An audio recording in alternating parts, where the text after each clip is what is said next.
श्री जी steno Vrindavan. जय श्री राधे। नमस्कारम।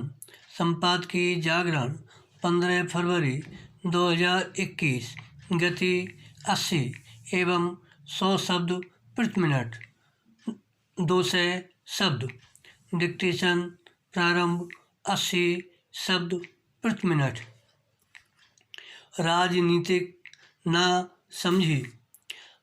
असम की यात्रा पर गए राहुल गांधी ने एक जनसभा में नागरिकता संशोधन कानून को लेकर जो कुछ कहा उससे एक बार फिर उनकी राजनीतिक नासमझी उजागर हुई। उन्होंने कहा कि यदि असम में कांग्रेस की सरकार बनी तो राज्य में नागरिकता संशोधन कानून लागू नहीं होने देंगे। यह संभव नहीं, क्योंकि नागरिकता प्रदान करने का अधिकार राज्यों के पास है ही नहीं। यह केंद्रीय सत्ता के अधिकार वाला विषय है। राहुल गांधी के बयान ने उन भाजपा विरोधी और खासकर कांग्रेस के शासन वाली राज्य सरकारों की याद दिला दी, जिन्होंने कुछ समय पहले नागरिकता संशोधन कानून के खिलाफ प्रस्ताव पारित कर सस्ती राजनीति का परिचय दिया था।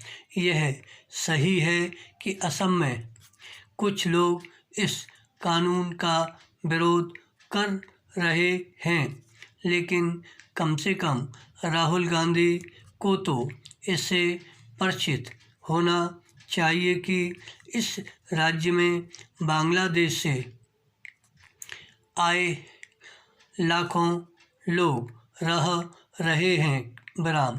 क्या राहुल गांधी यह चाहते हैं कि ये लाखों लोग अनिश्चितता के भंवर में पड़े रहें?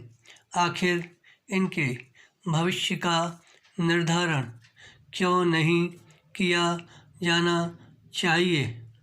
इस सवाल के संदर्भ में यह स्मरण करना आवश्यक है कि जम्मू कश्मीर में पाकिस्तान से आए हजारों लोग कांग्रेस की उदासीनता और अनदेखी के कारण ही दशकों तक बुनियादी नागरिक अधिकार से वंचित रहे।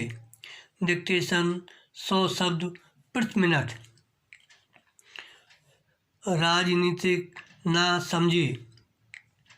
असम की यात्रा पर गए राहुल गांधी ने एक जनसभा में नागरिकता संशोधन कानून को लेकर जो कुछ कहा उससे एक बार फिर उनकी राजनीतिक नासमझी उजागर हुई।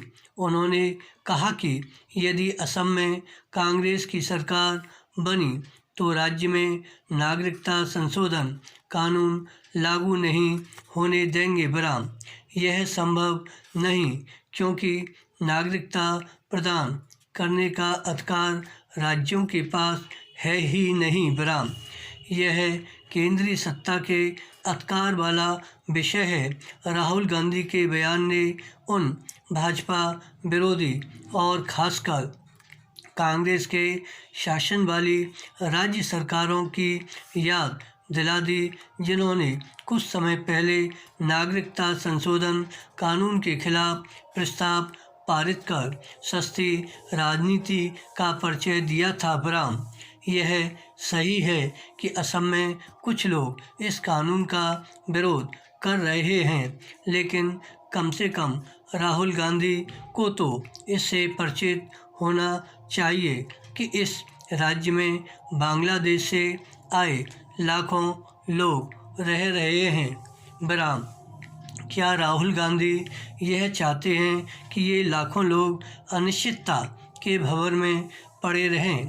आखिर इनके भविष्य का निर्धारण क्यों नहीं किया जाना चाहिए?